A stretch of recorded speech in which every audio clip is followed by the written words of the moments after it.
Señoras y señores, damas y caballeros, ladies and gentlemen, buenas noches y gracias por visitar nuestro teatro de la historia. Un teatro diferente. Un teatro como no han visto nunca antes. Un teatro donde las historias se cuentan entre bambalinas.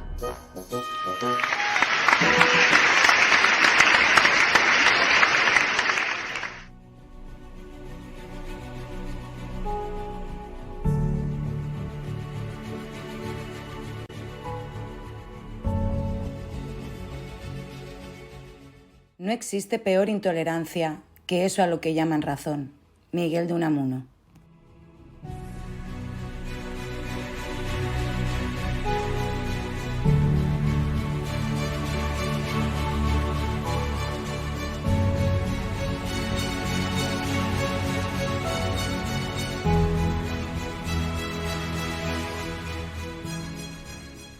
Muy buenas noches, bambalinos, y bienvenidos una semana más a vuestro canal en un nuevo horario y un nuevo día. Varios de vosotros llevabais tiempo sugiriéndonos este cambio y aunque lo estábamos valorando de cara a la nueva temporada, nos dijimos, oye, ¿y por qué esperar? Así que aquí estamos en martes, cuando son las 10:35 aproximadamente, una hora menos en Canarias, y así será ya cada semana, los martes a las 10:30 de la noche. Y si eres nuevo o nueva porque acabas de descubrirnos, te invito a que te suscribas al canal y te sumes a estos viajes semanales por la historia y por sus bambalinas, donde se escriben las historias más fascinantes y que nos suelen contarnos. Créeme que te lo vas a pasar genial. Y antes de empezar, quiero deciros que este corto periodo de emisión que llevamos, apenas 3 meses, ha sido y está siendo un recorrido inmensamente satisfactorio. Es un verdadero placer reunirme cada semana con vosotros para compartir episodios históricos y que todos juntos aprendamos de la historia, porque creedme que al mismo tiempo que me documento y preparo el programa, también estoy aprendiendo, por lo que hacer la historia entre bambalinas está suponiendo para mí un maravilloso y enriquecedor proceso de aprendizaje. Y en segundo lugar, y lo más importante, la enorme satisfacción de estar consiguiendo poquito a poco unos seguidores maravillosos y fantásticos, los bambalinos, y crear una relación próxima y muy bonita con todos vosotros, aunque sea a través de las redes sociales y que en algunos casos va mucho más allá de comentar y compartir los episodios de la historia entre bambalinas. Y por todas estas razones, la historia entre bambalinas sigue creciendo con contenidos nuevos. Algunos ya empezaron la semana pasada, como fue la nueva sección La Corresponsal, sección, por cierto, que ha tenido una maravillosa acogida por vuestra parte, algo que nos hace inmensamente felices. Y otras de las novedades es que una vez al mes hablaremos de historia, pero lo haremos con un invitado. Lo que hemos bautizado como Historia con invitado, alguien que pueda ilustrarnos mucho mejor el episodio o personaje histórico escogido para esa noche. Y es que vosotros, los bambalinos, os merecéis el mejor contenido y la mejor calidad. Y para mí es un verdadero placer invertir más tiempo y más medios para traeros el mejor programa de historia. Tanto mi deseo como el del resto del equipo de la historia entre bambalinas es que estos cambios sean de vuestro agrado y sin prisa pero sin pausa, entre todos, hagamos que el canal crezca cada día más y que cada semana sean más los nuevos bambalinos que se sumen a nuestra familia.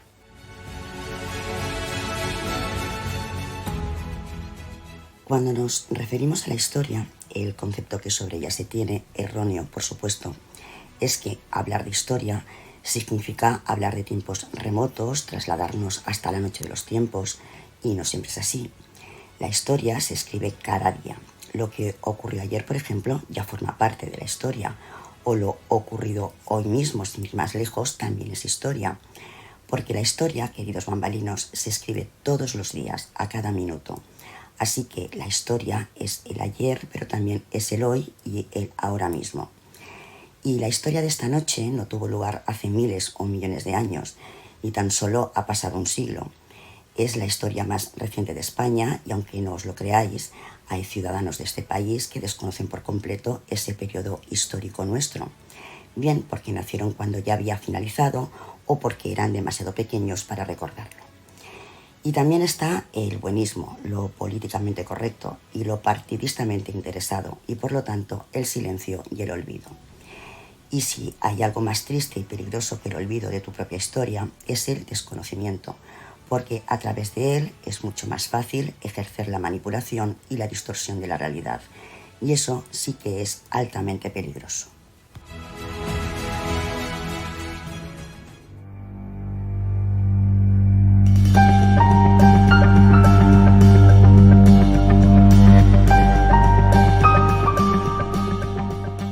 Los que tenéis mi edad o sois algo más jóvenes y, por supuesto, los que son más mayores en años, no olvidaremos jamás una banda terrorista llamada ETA, una organización terrorista nacionalista vasca que se proclamaba abertzale, independentista, socialista y revolucionaria, y cuyo objetivo era la creación de un Estado socialista llamado Euskal Herria y su independencia de España y Francia.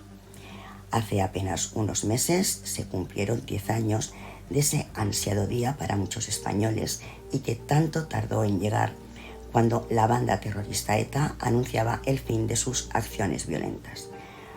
Concretamente fue el 20 de octubre de 2011, a las 7 de la tarde, cuando la edición digital del diario Gara publicó un vídeo en el que 3 encapuchados anunciaron el cese definitivo de la actividad armada de la banda terrorista ETA. Envolvieron su discurso, como siempre, con referencias al conflicto, al diálogo, a la lucha, a los compañeros caídos, y terminaron con el puño en alto, clamando vivas a la independencia de Euskadi. Y, como no, todo ello escenificado con una estética sinistramente familiar para varias generaciones de españoles. Euskadi Askatasuna, Organización Socialista Revolucionaria Vasca de Liberación Nacional, desea mediante esta declaración dar a conocer su decisión. ETA considera que la conferencia internacional celebrada recientemente en Euskal Herria es una iniciativa de gran trascendencia política. La resolución acordada reúne los ingredientes para una solución integral del conflicto y cuenta con el apoyo de amplios sectores de la sociedad vasca y de la comunidad internacional. En Euskal Herria se está abriendo un nuevo tiempo político. Estamos ante una oportunidad histórica para dar una solución justa y democrática al secular conflicto político. Frente a la violencia y la represión, el diálogo y el acuerdo deben caracterizar el nuevo ciclo. El reconocimiento de Euskal Herria y el respeto a la voluntad popular deben prevalecer sobre la imposición. Ese es el deseo de la mayoría de la ciudadanía vasca.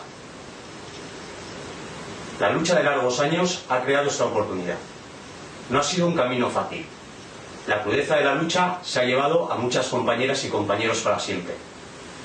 Otros están sufriendo la cárcel o el exilio.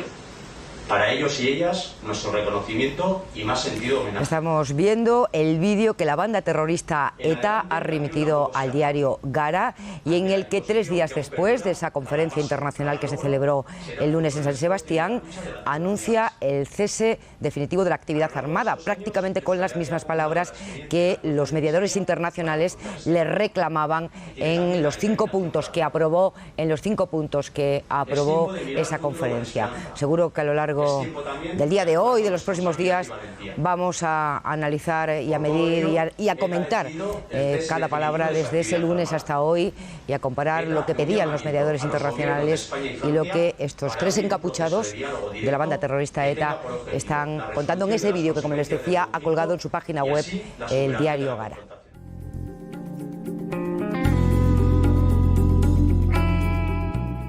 Como habéis visto, una patética representación que duró poco más de 2 minutos, con la que ETA ponía fin a décadas de extorsión y muerte, tras haber sido derrotada con los múltiples instrumentos de que dispone una sociedad democrática, incluida la propia sociedad vasca.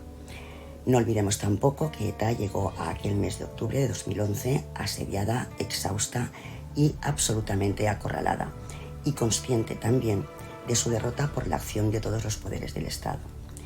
En cuanto a lo referente al frente legislativo, tanto PP como PSOE se pusieron de acuerdo, afortunadamente, para ilegalizar el brazo político de la banda y así extinguir cualquier cobertura política de la barbarie terrorista, En este punto, por suerte, no hubo paños calientes. Ambas fuerzas políticas fueron a una. Por otra parte, desde el frente judicial se logró ir cerrando todos los espacios de ambigüedad penal para perseguir al entorno civil que sostenía a los terroristas y, sobre todo, la acción contundente durante años de las fuerzas y cuerpos de seguridad del Estado, independientemente del color del gobierno, que lograron descabezar una y otra vez la organización hasta anular su capacidad operativa, eso sí, con un inimaginable sacrificio personal. Entre los años 2017 y 2018, ETA entregó sus arsenales y anunció su disolución definitiva, sin haber logrado ni uno solo de sus objetivos. Su legado trágico han sido miles de vidas destruidas por medio de atentados o por las prácticas mafiosas que asfixiaron la convivencia en el País Vasco. Hoy los rescoldos nostálgicos del terror se mueven en la irrelevancia y en Euskadi es posible la vida en paz, algo que durante años pareció una quimera, mientras decenas de presos ya han pedido perdón por sus crímenes. Derrotada la banda terrorista y desactivado el minoritario predicamento social del que disfrutó, queda solo pendiente la gestión de la memoria, una cuestión siempre muy delicada. Pronto la primera generación de españoles que carece de experiencia directa con el terrorismo tendrá edad para votar y precisamente esa generación debe conocer y debe saber cómo una ideología ultranacionalista mezclada con una creencia sobre una utópica superioridad racial e intelectual con raíces revolucionarias a las que sumar unas gotas de milenarismo católico sometió a toda una sociedad a una extorsión de miedo y terror que durante décadas imposibilitó las condiciones mínimas de una vida en democracia. La libertad de elección, expresión y opinión de la que podemos gozar en España vivió durante décadas bajo la coacción de los atentados y los asesinatos, mientras una minoría social imponía la intimidación y el chantaje como clima moral. La última vez que ETA asesinó fue el 16 de marzo de 2010 y no fue en suelo español. Por primera vez en su historia, la banda asesinó a un policía francés en territorio francés, el agente Jean-Serge Neri, en un tiroteo con 3 presuntos miembros de la banda que intentaban robar en un concesionario de coches. Uno de los 3 etarras involucrados, Joseba Fernández Aspurz, el Guindi, fue detenido después del tiroteo. Pero antes, la organización terrorista, desde su fundación en Bilbao el 31 de julio de 1959 y el inicio del terror, la sinrazón y la barbarie en 1968, sembró el terror dejando un reguero de sangre y dolor en los 3.500 atentados que cometió, donde asesinó a 853 personas, entre ellos 22 niños, perpetró 86 secuestros, asesinando a 10 de los secuestrados y dejando además más de 7.000 heridos, sin olvidar los 300 crímenes pendientes de resolver.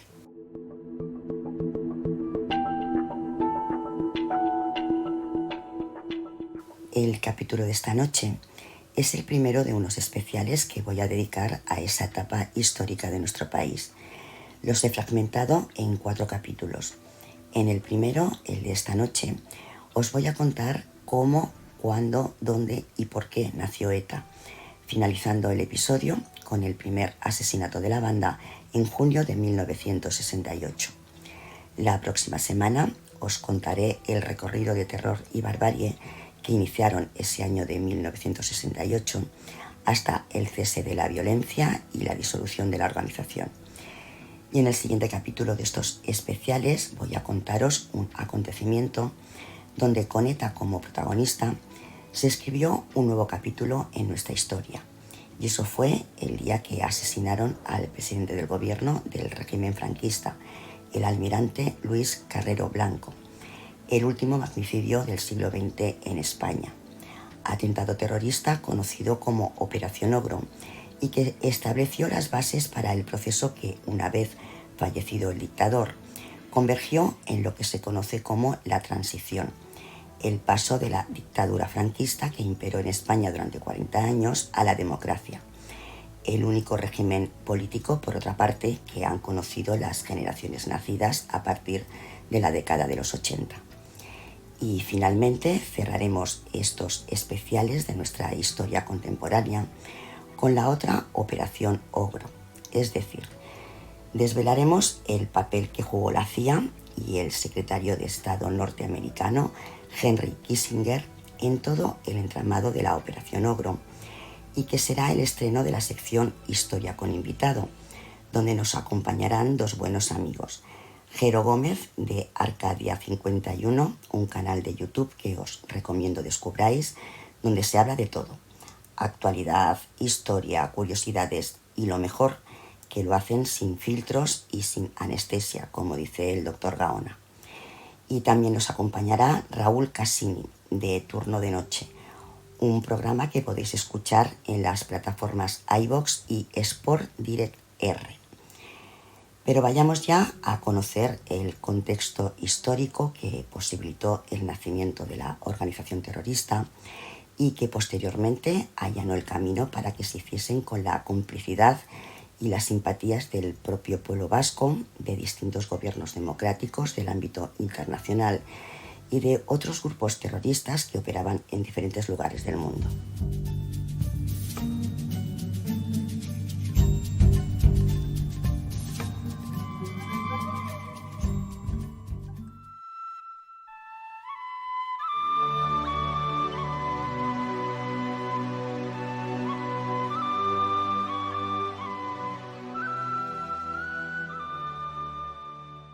Para conocer los acontecimientos que propiciaron el nacimiento de ETA, como siempre, debemos situarnos en el contexto histórico e incluso remontarnos algo más para entender la cuestión en su perspectiva histórica. Entre los siglos XIII y XVI, los territorios vascos habían sido incorporados principalmente mediante conquista a la corona castellano-española, pero en todos los casos la monarquía española respetó los llamados fueros, unos códigos legales que otorgaban a los territorios vascos una serie de importantes derechos como la exención del servicio militar, la independencia fiscal o el derecho civil propio, y otorgaban un significativo nivel de autonomía. Pero con la llegada del siglo XIX, Europa es escenario de los constantes enfrentamientos de los movimientos liberales que seguían la estela de la Revolución Francesa con los defensores del antiguo régimen aristocrático. Y en España, el movimiento liberal identificó los fueros con privilegios de la época feudal y demandó su derogación, lo que desembocó en una confrontación armada, las famosas guerras carlistas, y la mayoría de la población vasca se posicionó en el bando carlista, que defendía el mantenimiento del sistema foral. Tras la última derrota carlista, en el año 1876, la práctica totalidad de los fueros quedaron abolidos.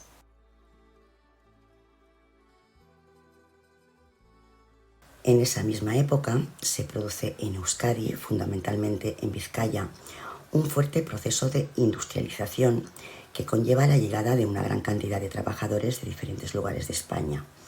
Y esa inmigración masiva, unida a la pérdida de los fueros, va a provocar que en amplios sectores de la población vasca se tema por la supervivencia de la conciencia nacional, lo que desembocará a finales de siglo en el nacimiento del moderno nacionalismo vasco, con la creación del Partido Nacionalista Vasco, fundado por Sabino Arana en 1895.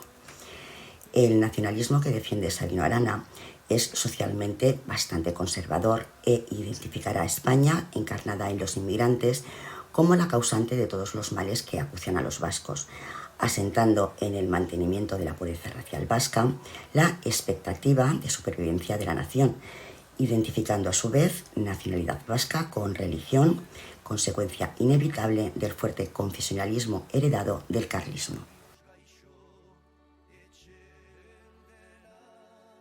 Dentro del PNV, partido que ha crecido de forma considerable y que de alguna manera ha conseguido frenar la amenaza de desintegración de la conciencia vasca, aparecerán dos líneas de debate. Por un lado están aquellos que desean conseguir de España alguna forma de autonomía política, y frente a estos los que aspiran a la plena independencia, y que origina la división en 1921 del partido en dos grupos, Aberri y Comunión Nacionalista, aunque volvieron a reunificarse en 1930, y también de la salida de Hagi Hagi en 1934. Durante la Segunda República, algunos ayuntamientos del sur de Euskadi aprueban en el verano de 1931 un proyecto de estatuto para los 4 territorios, el Estatuto de Estella, que es rechazado en las Cortes españolas. La guerra de 1936 pondrá fin de forma dramática a estas cuestiones. Tras el final de la guerra, el PNV centró su actividad política en torno a 2 objetivos. Por un lado, en el mantenimiento del gobierno vasco de la República como referente político básico para Euskadi, y por otro, depositando sus esperanzas en el fin de la dictadura con la intervención de los aliados tras la derrota de los regímenes nazi y fascista en Europa durante la Segunda Guerra Mundial. La historia entre bambalinas con María Barbancho, donde se cuenta la historia sin juicios ni prejuicios.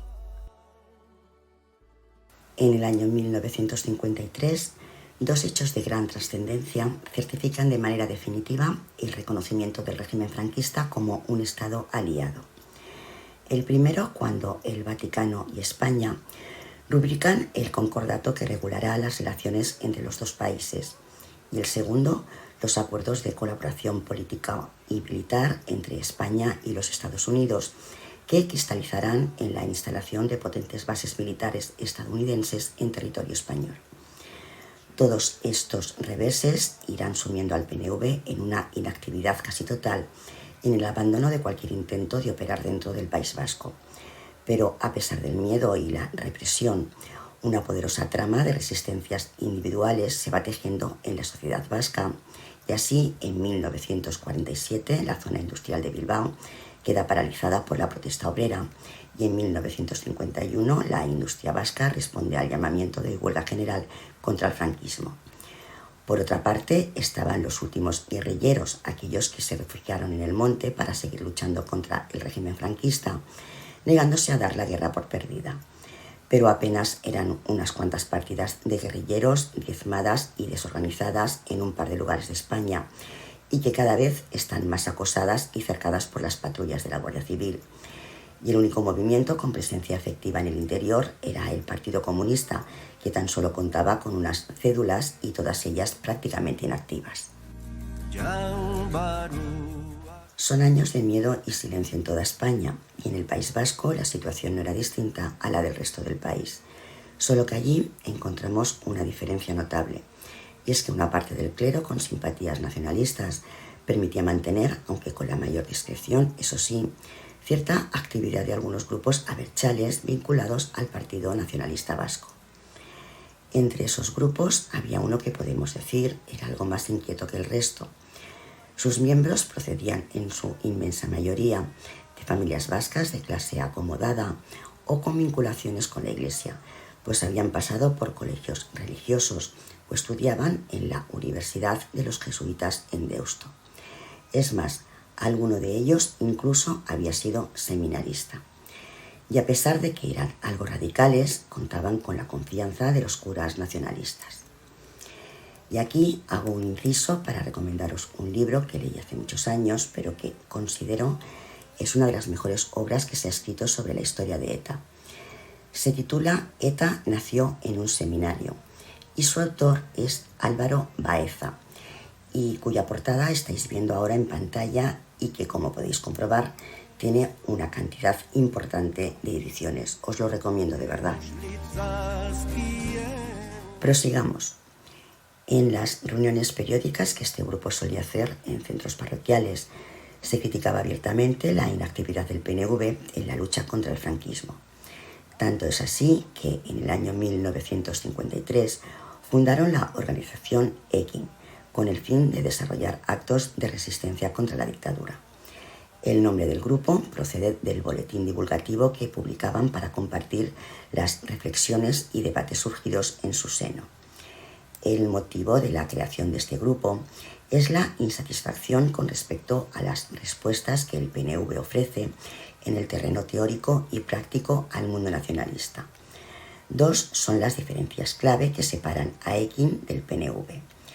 En el plano teórico, la concepción aconfesional y progresista del proyecto y en el terreno táctico la necesidad de trabajar de forma más activa en defensa de lo que ellos llaman Euskal Herria.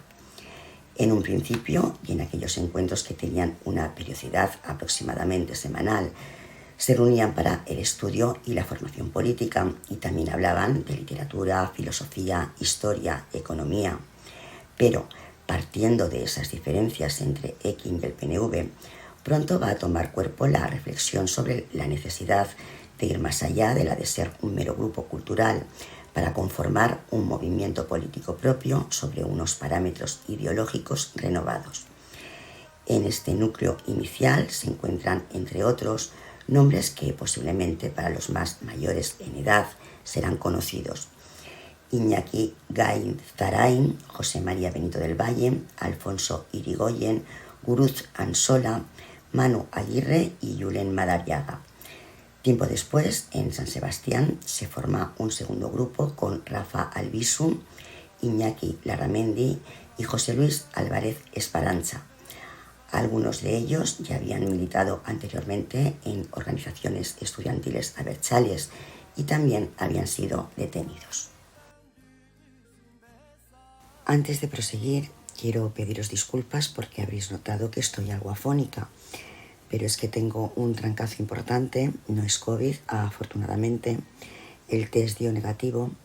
Por suerte sigo esquivando al bicho y confío en que siga siendo así. Pero esta dichosa gripe que estoy combatiendo a base de Frenadol inevitablemente me ha afectado la voz, y aunque hoy me encuentro bastante mejor que en días pasados, sí es cierto que en algunos momentos tengo que forzar la voz porque de lo contrario no podríais oírme. Solo quería haceros esta aclaración y daros las gracias por vuestra comprensión. Pues bien, estos jóvenes fundadores de Ekin ni han conocido la guerra en primera persona, ni tienen idea sobre política de altos vuelos. Su motivación principal, al igual que medio siglo antes cuando se fundó el PNV, es la constatación de que la supervivencia de la nación vasca está en peligro si no se articula un potente movimiento de resistencia ante la agresión española. Tras un largo periodo de acercamiento y distanciamiento al PNV, durante el que incluso se fusionó Ekin con Egi, la rama juvenil del partido, y también de tensiones internas y desavenencias, principalmente en lo referente a las cuestiones de cómo afrontar la lucha contra el régimen franquista, deriva en que con el paso del tiempo las relaciones de los jóvenes integrantes de Ekin con el PNV se fuesen deteriorando, desgaste generado también por la desconfianza que generaba en el partido la existencia de notorios y declarados marxistas en Ekin. Pues ante la imposibilidad de activar desde el viejo partido nacionalista una respuesta en claves ideológicas y tácticas modernizadas, este grupo de jóvenes decide tomar un rumbo propio en una decisión de trascendental importancia histórica tanto para Euskadi como para el resto de España. Así, en diciembre de 1958, en una reunión que la dirección conjunta de Egi y Ekin realiza en Deva, se decide abandonar el PNV definitivamente y fundar una nueva organización que llevará el nombre de Euskadi Ta Askatasuna ETA.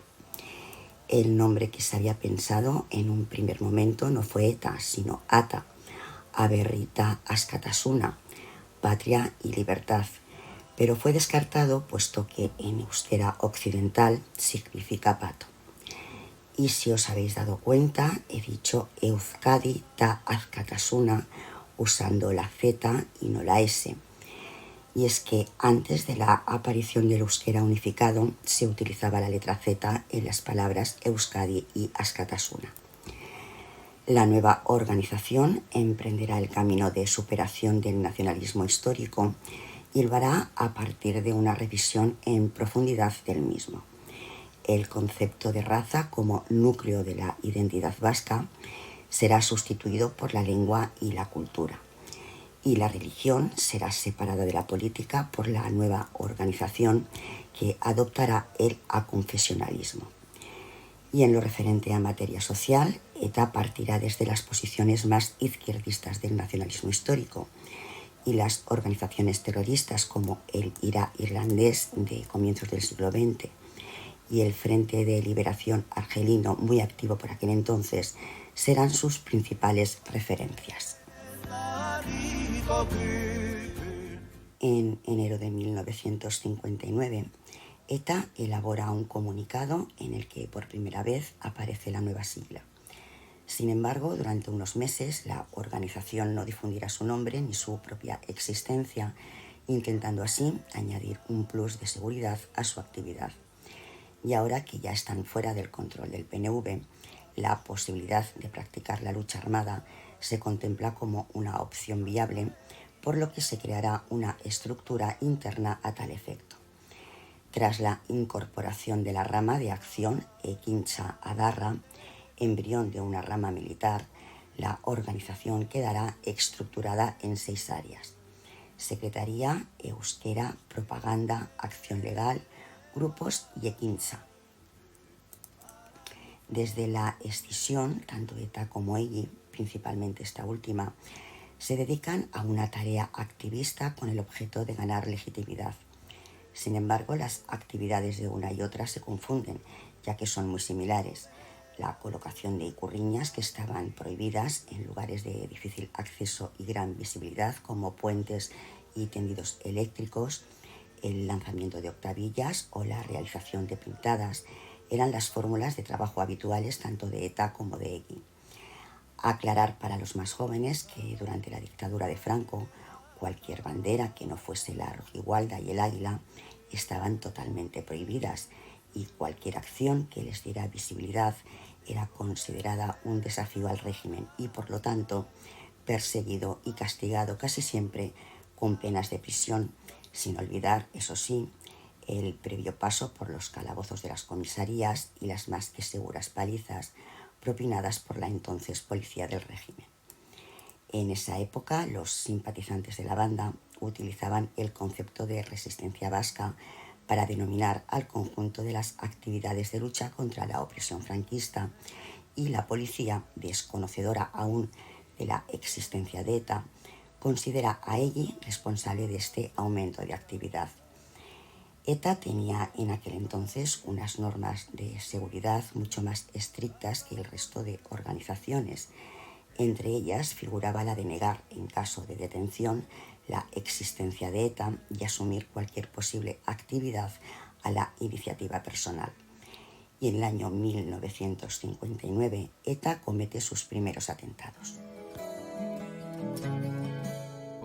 Las bombas que utilizaron para sus primeras acciones fueron de fabricación casera y de escasa potencia, pero eso no quiere decir que no causaran daños.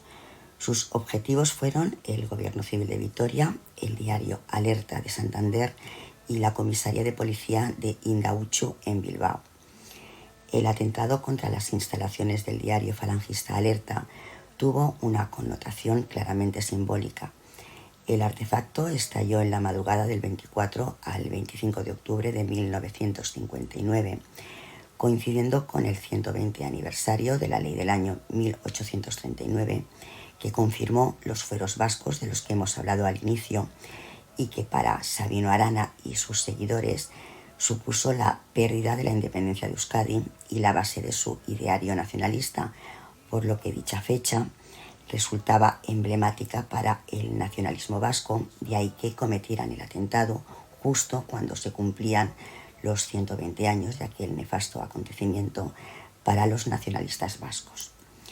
Lo curioso, teniendo en cuenta todo el simbolismo nacionalista que tenían sus acciones, especialmente el atentado al diario Alerta, es que ETA jamás reivindicó tales sabotajes.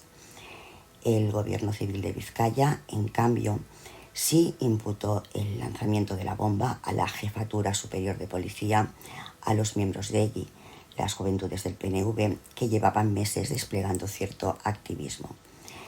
Tal es así que las FOP, las Fuerzas de Orden Público, en noviembre de 1959, en una gran operación policial, desmanteló prácticamente a toda la organización, dejando al descubierto las carencias de seguridad con las que funcionaba y privando momentáneamente al PNV de toda su estructura activista en el interior.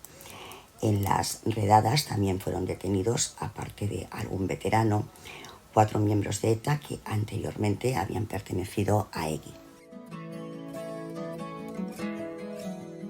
Otra prueba que acredita que aquellos atentados fueron obra de aquella inicial ETA es un documento que se custodia en la Lazkaoko Beneditarren Fundazioa, escrito en el año 1964 por el ya fallecido Julen Madariaga, uno de los fundadores de ETA, pero inédito hasta ahora, en el que podemos leer lo siguiente. Se da otro gran paso cuando se inician las primeras acciones, también en 1959. Breadas, banderas de tela y banderitas de papel, etc. A fines del mismo año se colocan las primeras bombas caseras en Santander, Bilbao y Gasteiz. Son los primeros pinitos. No se deja nuestra firma, no decimos que es ETA quien lo ha hecho. La policía del ocupante cree que es EGI, puesto que aún no se desconoce por completo. Por otra parte, las fuertes torturas sufridas por los últimos detenidos había trascendido a toda la sociedad, lo que llevará a los sacerdotes a denunciar también esta práctica, y en mayo de 1960, 339 sacerdotes publican una carta denunciando la opresión del pueblo vasco. Los firmantes de la misiva serán objeto de diferentes represalias que se extenderán también a otros sectores sociales, y el régimen franquista lanza una nueva campaña de detenciones. Y es que el nacimiento de ETA y su fuerte activismo encendieron todas las luces rojas. La historia entre bambalinas con María Barbancho, donde se cuenta la historia sin juicios ni prejuicios. Oi gure herria, zer hintzen eta nonago. Al año siguiente, concretamente en junio de 1960, hubo una cadena de atentados con bombas en el norte de España. Y sobre esos atentados, uno concretamente, ha sido motivo de polémicas y de debates hasta hace relativamente poco tiempo. Una de las bombas de esa cadena de atentados estalló en la estación de tren de Amara, en San Sebastián, el día 27, acabando con la vida de la niña de 20 meses, Begoña Urroz. Desde el primer momento, algunas fuentes señalaron al DRIL, Directorio Revolucionario Ibérico de Liberación, un grupo hispanoluso, antifranquista y antisalazarista, fundado en 1959, que unos meses antes ya había colocado explosivos en España y que saltaría a la fama cuando secuestró el transatlántico portugués Santa María en enero de 1961, como responsables del atentado en la estación de Amara. Pero a partir de un artículo del fallecido Ernest Lluch, precisamente a manos de ETA, escrito por este en septiembre de 2000, se responsabilizó a ETA de aquella muerte. Solo que el resultado de las investigaciones llevadas a cabo por el historiador Gaizka Fernández Soldevilla y el periodista Manuel Aguilar, que han buceado en archivos de España y Portugal, y tras rastrear documentación, parte de ella inédita, sobre este grupo, han concluido que el DRIL fue el autor del atentado perpetrado en la estación de tren de Amara de San Sebastián el 27 de junio de 1960 y no ETA, como se pensaba hasta hace muy poco tiempo. Un año después, el 18 de julio de 1961, en un acto de venganza simbólica contra el aborrecido enemigo que había derrotado a los gudaris, los hombres que formaron parte del ejército vasco durante la Guerra Civil y que lucharon contra las tropas franquistas, nombre por cierto que después adoptaron los terroristas, pues bien, en este acto de venganza simbólica quemaron 3 banderas rojigualdas e intentaron, sin lograrlo, hacer descarrilar un tren de veteranos requetés que acudían a San Sebastián a conmemorar el 25 aniversario del alzamiento nacional del 18 de julio, aunque por suerte no hubo que lamentar víctimas. Fue el primer atentado reivindicado por la banda terrorista. A raíz de aquella, llamemos, presentación pública de la banda, las FOP, las Fuerzas de Orden Público, detuvieron a una treintena de etarras. Como consecuencia, se redactó el que probablemente sea el primer informe policial sobre el grupo y que data del 11 de agosto de 1961 y que fue encontrado por el historiador Miquel Aizpuru. De hecho, no hay constancia de documentos que hagan referencia a ETA con anterioridad a esa fecha.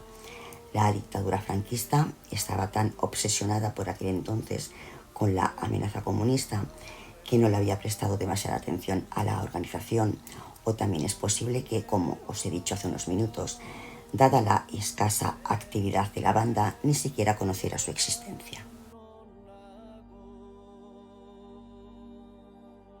Por su parte, los clérigos nacionalistas seguían jugando un papel fundamental, dando cobertura a la incipiente ETA. Un ejemplo de ello es que el Colegio de los Jesuitas fue el primer zulo y depósito de armas de la banda.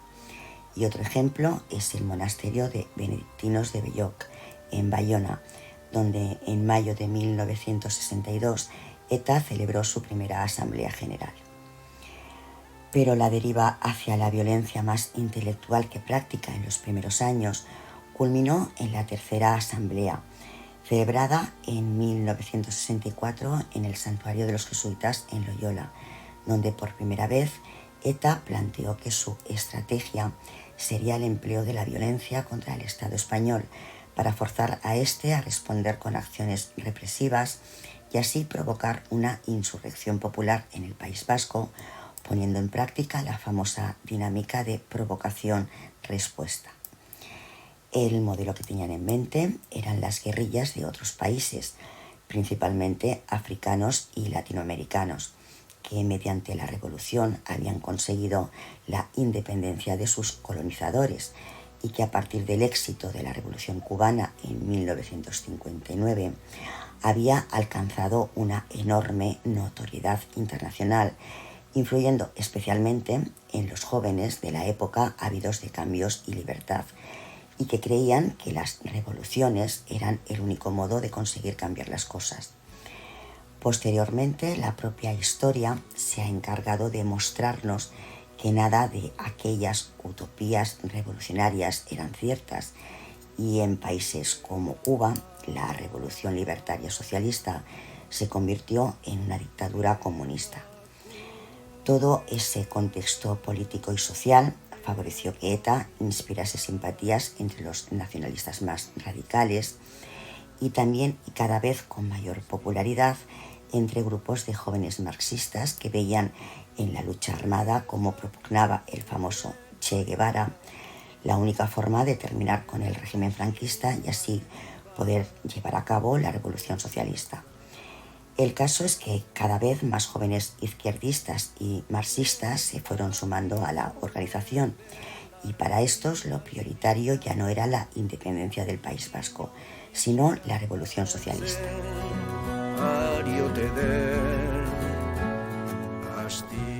Como en cualquier otra organización donde muchos son los gallos que quieren controlar el corral e imponer su criterio y sus reglas, las disputas internas nos hicieron esperar, y en esas disputas el ala izquierdista ganaba apoyos día a día, de tal manera que durante la cuarta asamblea celebrada en la Casa de Ejercicios Espirituales de los Jesuitas en Azpeitia, la organización ya se definió como anticapitalista.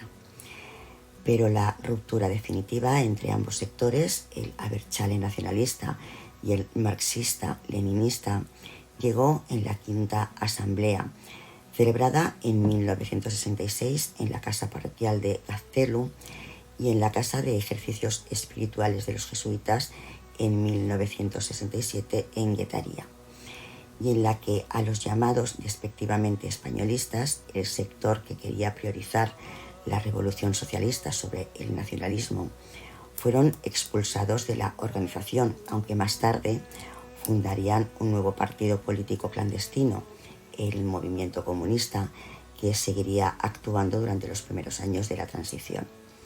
Un año después, en 1968, coincidiendo con el Mayo francés o Mayo de 1968, la famosa cadena de protestas que se llevaron a cabo en Francia y especialmente en París durante los meses de mayo y junio de 1968, iniciada de manera espontánea por grupos estudiantiles contrarios a la sociedad de consumo, al capitalismo, al imperialismo y el autoritarismo, y que desautorizaba a las organizaciones políticas y sociales de la época, como los partidos políticos, el gobierno y los sindicatos. Pues bien, ese año ETA comete sus 2 primeros asesinatos.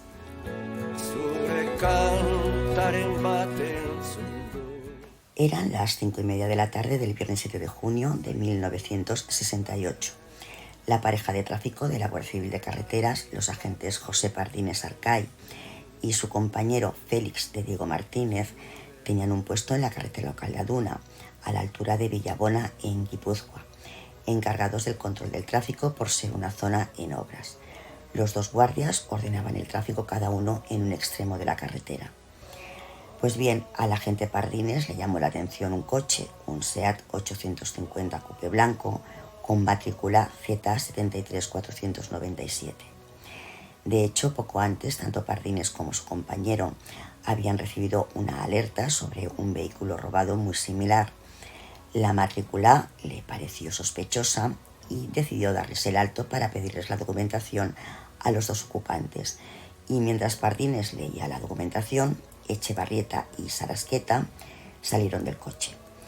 Javier Echevarrieta, armado con una pistola y sin mediar palabra, disparó un tiro a quemarropa en la cabeza al joven guardia civil, para luego rematarle con 4 disparos más en el pecho. Ante el ruido de los disparos, un camionero que conducía por la misma vía se detuvo pensando que había pinchado una rueda. Al apearse del camión, vio al guardia civil muerto tendido sobre el asfalto de la carretera y a los 2 etarras que aún estaban junto al cadáver. Sin ser muy consciente del peligro real que corría, se enfrentó a ellos e intentó reducir a Echevarrieta, pero Sarasqueta le encañonó. Los etarras se dieron a la fuga en el mismo SEAT 850, aunque fue una huida más bien corta, y en esa huida pasaron junto al compañero de Pardines, que no se había dado cuenta de nada, dada la distancia que les separaba. Informado por el camionero, dio el aviso y se puso en marcha un operativo para detener a los etarras. Según el relato de la misma Guardia Civil, los 2 etarras fueron perseguidos hasta Venta Aundi, cerca de Tolosa.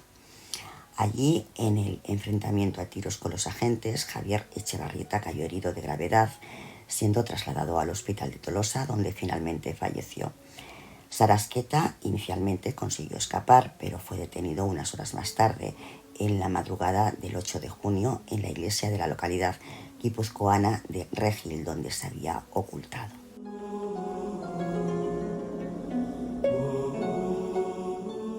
Echevarrieta fue el autor material del primer asesinato de ETA, un asesinato no planificado, pues en aquellas fechas ETA todavía no había tomado la decisión de cometer asesinatos. En cualquier caso, le arrebataron la vida a sangre fría a un joven de 25 años. Y Echevarrieta también fue el primer militante de ETA muerto en un enfrentamiento con la Guardia Civil, lo que le convirtió en un icono del mundo etarra y de la izquierda abertzale. En represalia, el 2 de agosto, ETA asesinó al comisario de policía Melitón Manzanas, lo que provocó la aplicación del estado de excepción en el País Vasco.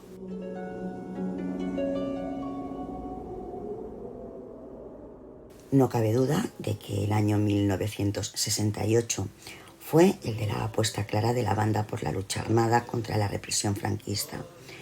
Fue también el año en el que se anunció la construcción de la central nuclear de Lemóniz, en Vizcaya, que tiempo después también fue objeto de la violencia etarra. Y también fue el año en el que el asesinato de Melitón Manzanas hizo pensar a la ciudadanía y al mismo régimen franquista que los atentados se limitaban a unas fuerzas de seguridad muy identificadas con el propio régimen. El balance de la lucha contra ETA de aquel año de 1968 fue de 434 detenidos, 189 encarcelados, 75 deportados y 38 exiliados. La carrera asesina de ETA no había hecho más que empezar, y su despliegue de terror no se centraría solo en las fuerzas de seguridad del Estado. Muchos ciudadanos, ajenos al ejército o a los distintos cuerpos policiales, perderían la vida en los atentados terroristas de ETA. Pero de esa etapa, de esa negra y sangrienta etapa, hablaremos la próxima semana.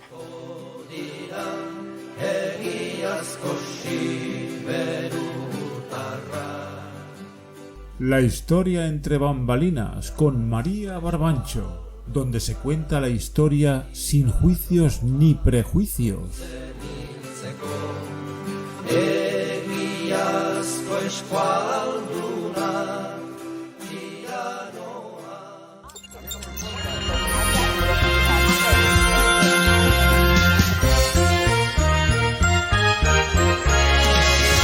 La corresponsal. Buenas noches, bambalinos y seguidores de nuestro canal. Seguimos anclados en el año 1922 del pasado siglo XX, porque justo cuando íbamos a partir hacia otro momento de la historia nos llegó una información de lo más jugosa y que merecía que nos quedásemos un poquito más de tiempo por aquí. Y es que un mediático juicio comenzó en Francia el 7 de noviembre de 1921, donde se juzgaba a Henri Désiré Landru, el llamado Barba Azul de Gambot, acusado por el asesinato de 11 mujeres y conocido por ser el primer asesino en serie francés. Henri Désiré Landru se aprovechó de la generalizada soledad de las mujeres durante la Primera Guerra Mundial para llevar a cabo sus estafas, solo que llegó demasiado lejos y pese al esfuerzo argumentativo de su letrado a favor de su inocencia, Landru fue sentenciado a la pena de muerte el 30 de noviembre de 1921. El abogado defensor de Landru apeló al Tribunal de Cesación, que desestimó la apelación el 3 de febrero de 1922. Y hoy, 25 de febrero, Henri Landru será guillotinado en Versalles, en la prisión de Saint-Pierre, tras ser rechazada por el presidente de la República Francesa su petición de indulto. Y nuestros seguidores bambalinos se preguntarán, ¿quién es Henri Désiré Landru? Conozcamos un poco a este siniestro personaje que tanto ha perturbado a la sociedad francesa, pero especialmente a la parisina. Henri Désiré Landru nació en París en el año 1869. Su padre era un modesto chofer en una fundición y su madre ejercía de costurera a domicilio. La familia vivía en París, donde Landru pasó la mayor parte de su infancia, incluso fue monaguillo en la iglesia de Saint-Louis. Tuvo una infancia feliz, de hecho fue un niño mimado y a pesar de que no pudo completar sus estudios superiores de arquitectura, se le consideraba una persona instruida y por ello ingresó en un estudio de arquitectura como ayudante. En el año 1893, a los 24 años de edad, fue obligado a contraer matrimonio con su prima Marie-Catherine Remy, a la que había dejado embarazada y con la que tendría 4 hijos a los que no pudo mantener debido a sus escasos ingresos, a pesar de que trabajaba como cartógrafo, contador y otros oficios sin conseguir satisfacer las necesidades de su familia, lo que lo empujó a cometer pequeñas estafas y hurtos.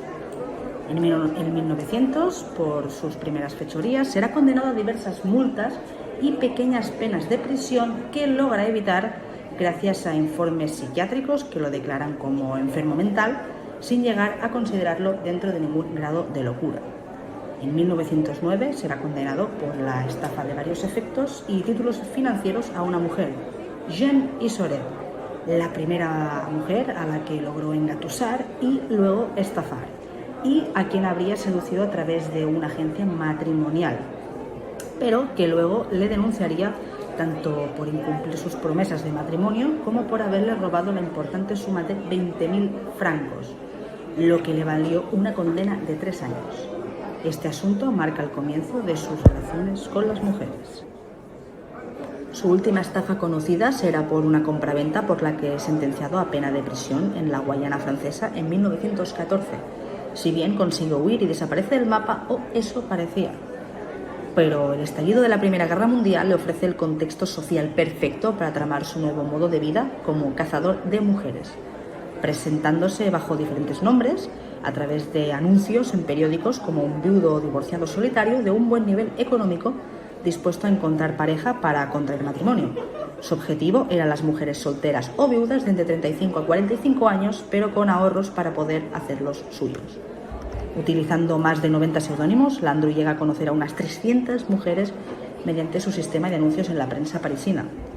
A pesar de su desfavorecido físico, realmente poco atractivo, calvo y barbudo, llega a ser encantador, amable y simpático con las mujeres.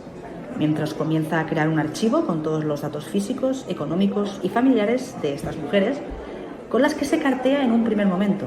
Luego tiene citas donde enamora a sus víctimas y, entre comillas, lo de enamorar, para más tarde, tras obtener todos esos datos, bajo promesas de amor, fortuna y matrimonio, las invita a pasar unas vacaciones en una de sus casas de campo, las cuales Landru alquilaba.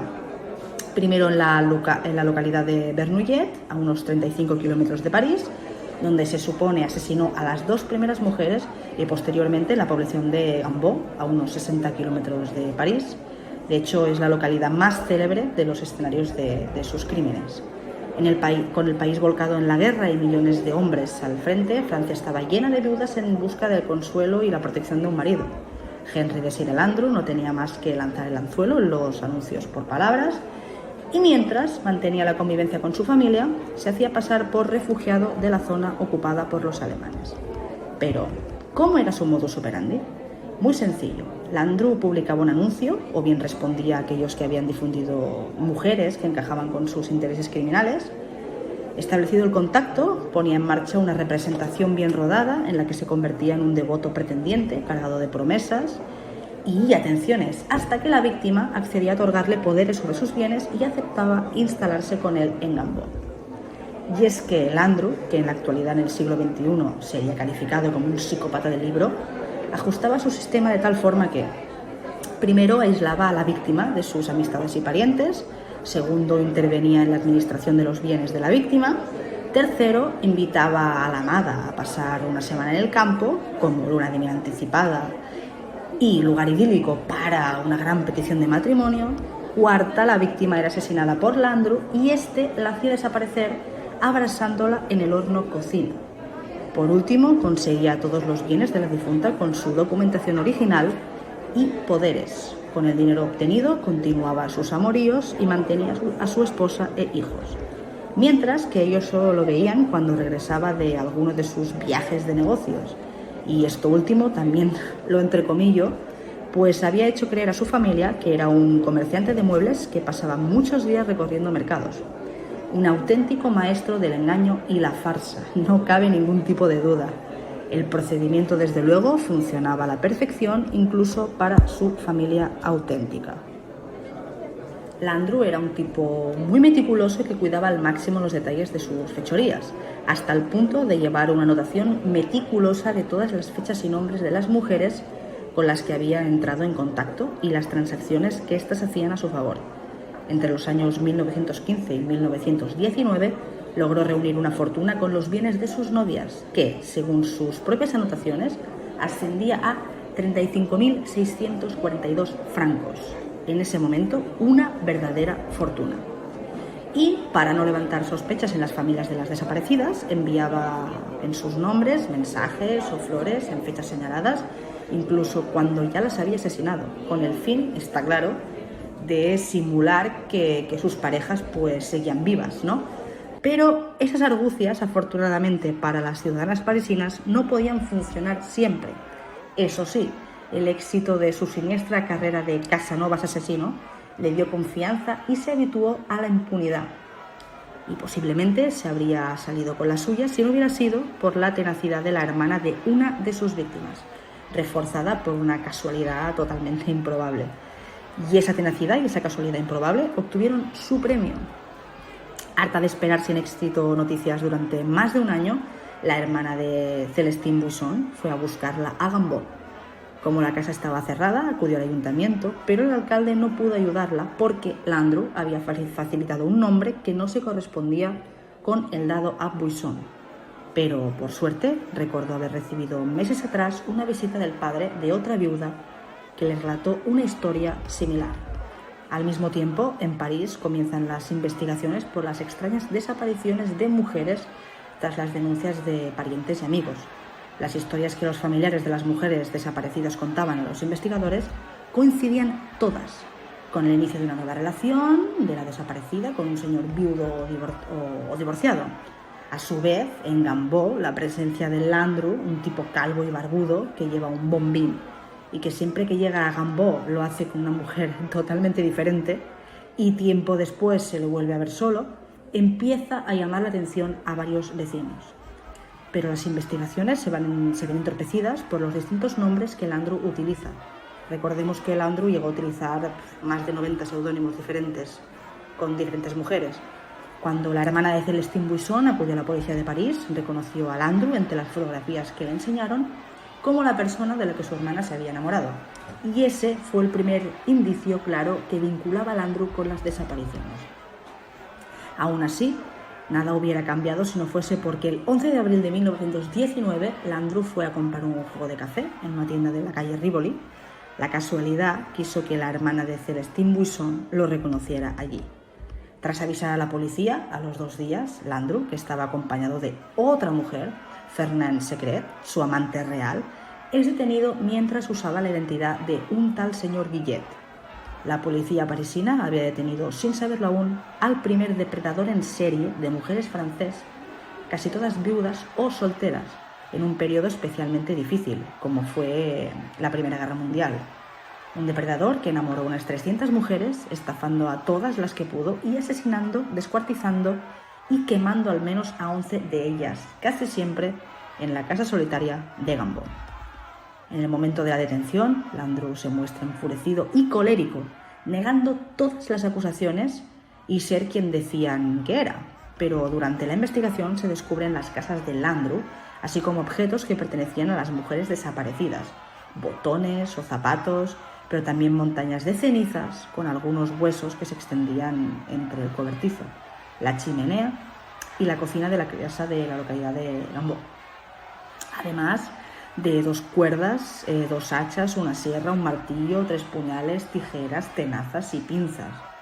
Elementos que yo no sé qué pensaréis, pero sin duda alguna dan para pensar bastante sobre las actividades que se hacían en esta casa. Los vecinos declararon haber notado los malos olores y visto el humo negro que se escapaba tanto en invierno como en verano. Imaginaros, en verano. Muy raro, un humo negro saliendo de una chimenea de una casa. Pese a todo, no aparece ningún cuerpo de las desaparecidas. Pero, por suerte, Landru no consigue hacer desaparecer, aunque lo intenta, un pequeño cuaderno negro y que será clave para su condena. En el interior de ese cuaderno negro se recogen las citas con las mujeres, sus viajes y los gastos. Al menos unas 283 mujeres estaban anotadas en la lista de su cuaderno y, tras comprobar los nombres de las mujeres desaparecidas y los recibos anotados de los billetes del tren comprados por Landru durante todo ese tiempo, la policía concluye que Landru es el culpable del asesinato de al menos 11 de ellas. A pesar de las abrumadoras pruebas, Landru no realiza declaración alguna y solicita la presencia de un abogado. Su detención y su implicación en el asesinato de 11 mujeres se convierte en todo un acontecimiento con una cobertura mediática excepcional. Y también aparte, durante el juicio conjurado, que comenzó el 7 de noviembre de 1921 ante la Cour d'Assises o Tribunal Penal Conjurado de Saint-Étoile, en Versalles, y con una enorme presencia de la prensa de buena parte del territorio europeo. Landru tendrá como abogado o defensor a Vincent de Moreau-Giafferi, uno de los más prestigiosos letrados franceses de este siglo XX, y durante todo el juicio la defensa mantendrá la inocencia de Landru, aferrándose a la inexistencia de los cuerpos de las asesinadas por las que se sienta en el banquillo. La cobertura del juicio fue tal que nos deja ríos de tinta en las hemerotecas y una colección fotográfica excepcional con la que estamos ilustrando un poquito esta crónica. Hay muchísimas más fotografías, pero hemos elegido unas cuantas para que podáis ponerle cara a este asesino, a Landru, ¿no? Durante los 26 días que duró el juicio, Landru no reconocerá ninguno de los crímenes que se le atribuyen y proclamará ante el jurado que es un delincuente, pero no un asesino y mucho menos un loco. Al final podemos ver que era un tío bastante inteligente. Pero gracias a las actas del juicio a las que hemos tenido acceso, sabemos que Landru durante el proceso se mostró en muchas ocasiones provocativo, pero muy elocuente. Y bromista, encima bromista, consiguiendo la simpatía del público. O sea, realmente consiguió hacer dudar a ese público que también lo estaba juzgando. Sin embargo, y a pesar de desplegar ese encanto tan propio de los psicópatas, Las pruebas contra Landru, como os he comentado, bambalinos, son abrumadoras. Testigos, el cuaderno con los nombres de las mujeres, los fragmentos de huesos carbonizados, la estufa cocina, objetos de sus víctimas, aunque falta lo más importante para demostrar su culpabilidad sin ninguna sombra de duda: los cuerpos de las desaparecidas. Y sobre ese argumento, el letrado de Landru, Moro Jefferi, realizó durante todo el proceso un intenso trabajo para demostrar la falta de pruebas, insistiendo en que, sin haber sido encontrado ningún cuerpo, la acusación no podía sostenerse e incluso expone que la comprometedora libreta de notas de Landru se trataba de una sencilla agenda comercial de posibles clientas a las que vender muebles, por lo que todo era meras suposiciones.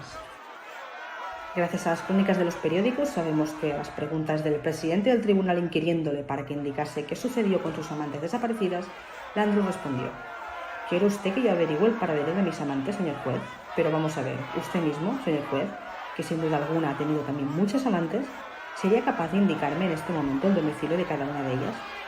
El abogado de Landru fue más allá y argumentó que una de las víctimas, supuestamente muerta, había sido encontrada y que estaba lista para aparecer por la puerta del tribunal. Toda la sala, incluidos los miembros del jurado, dirigieron las miradas hacia la puerta, demostrando así, el abogado de Landru, que nadie estaba seguro de la culpabilidad de su defendido.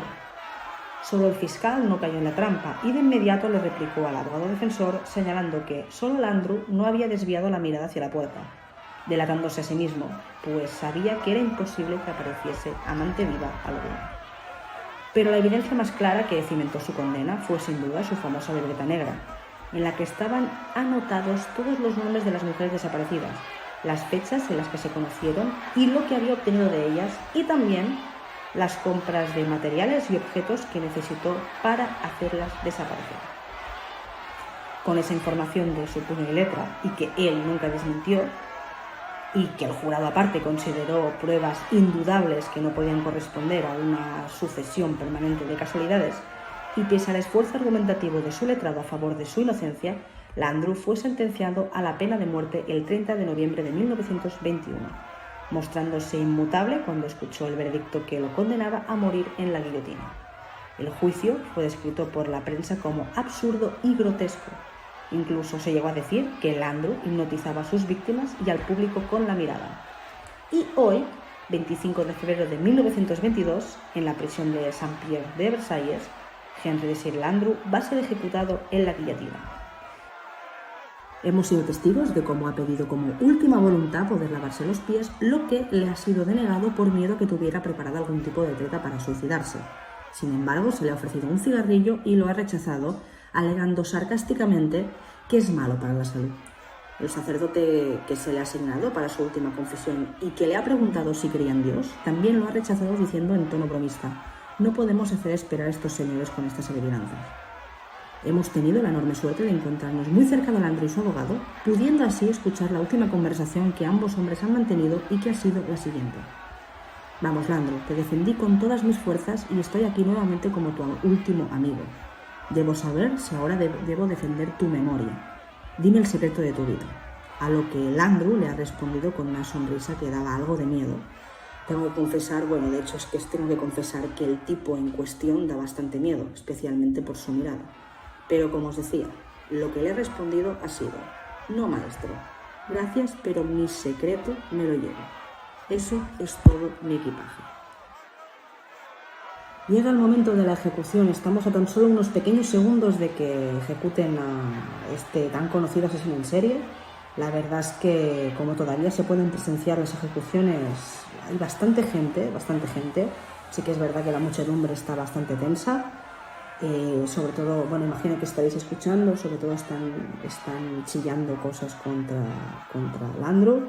Cada vez hay más nerviosismo y parece ser que van a decapitarlo ahora. La ejecución se va a llevar a cabo ahora mismo.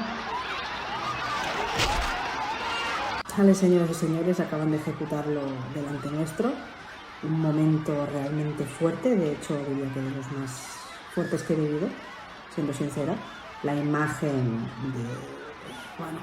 del asesinato, porque al final no deja de ser un asesinato, y de todo ese reguero de sangre aquí delante nuestro es bastante impactante. No cabe duda de que Landru pasará a la historia de la justicia y el crimen como un hombre culto, preocupado por su familia, estafador sin límites, que sorprendió a letrados, jueces y a la opinión pública por su espíritu y su frialdad, y que aún en la actualidad sigue siendo muy difícil de definir. Un dato bastante curioso y que llama la atención es que desde su encarcelamiento en el 1919 hasta su ejecución a día de hoy, 1922, recibió más de 4.000 cartas de admiradoras y simpatizantes, incluidas propuestas de matrimonio. A esta fascinación erótica hacia personas peligrosas se le llama ibristofilia. Otra curiosidad para acabar es que en el año 2008 la casa de Gambó, donde Landru cometió tantísimos asesinatos, estaba en venta, se puso en venta. No hemos podido conseguir el dato de si finalmente alguien la compró, pero vamos a intentar conseguirlo y más adelante os lo comentaremos en un pequeño momentito. Sin duda la vida de Landru inspirará libros, canciones, películas, exposiciones, obras de teatro, entre otras muchísimas cosas, pero eso ya será otra historia. La corresponsal desde la prisión de Saint-Pierre en Versalles para la historia entre bambalinas.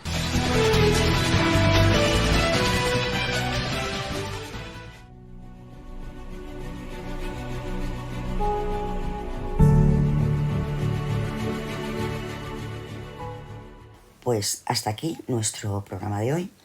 Deseo que os haya gustado y no dudéis en dejar vuestra opinión en el cajón de comentarios de YouTube, y también podéis hacerlo en el perfil del canal en Twitter. Os agradeceré le deis al like y lo compartáis en vuestras redes sociales, y si acabas de descubrirnos, bueno, pues animarte a suscribirte y a sumarte a la familia Bambalina. Recordaros también a todos que la historia entre bambalinas está en iVoox, Instagram, Facebook y Twitter. Pues nada, nos vemos en 7 días, bambalinos. No olvidéis que nuestra cita es ahora los martes a las 10:30 de la noche. Os deseo una feliz semana a todos, cuidaros mucho, por favor, que la situación está algo complicadilla, y mientras tanto no olvidéis vivir y disfrutar de vuestra propia historia.